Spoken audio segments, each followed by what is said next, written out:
The world is made up of continents, which is made up of countries, made up of states, then cities, villages, communities, which are made up of individual homes or families. So if you want to destroy the world, you start by destroying the human family.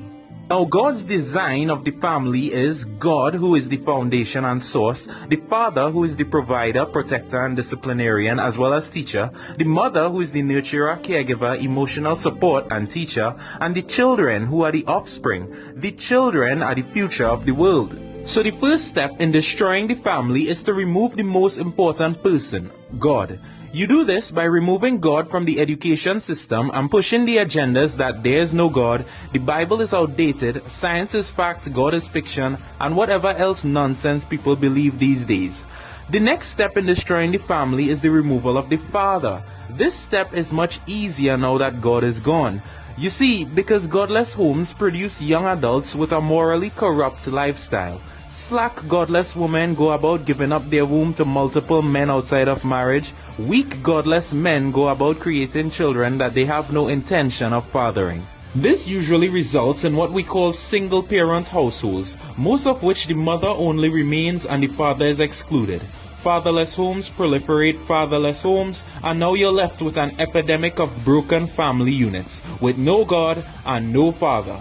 But it doesn't stop there. Now the single parent is left with the full responsibility of the home. They are so busy making ends meet that they have minimal time to spend raising their children themselves. So the child goes to school and he's learning his principles from the education system. And what is the system teaching? The system teaches your child that now you can have a family with two fathers or two mothers as parents, and somehow that is perfectly fine. This stupidity further corrupts the already broken family units that we have in the world.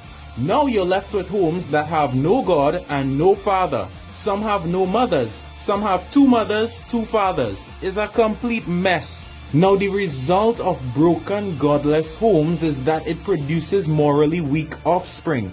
Our young men are growing up with no fear of God, no strong sense of integrity and righteousness and godly character.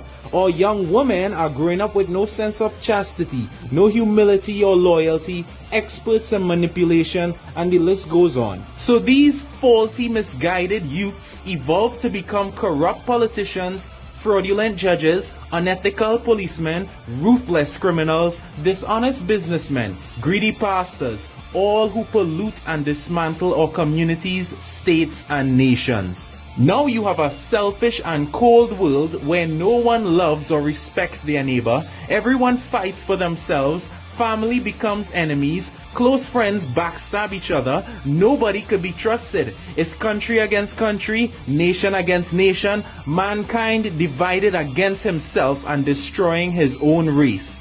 It's only a matter of time before a world like this collapses and self-destructs. And it all begins with the removal of the most important member of the family, God.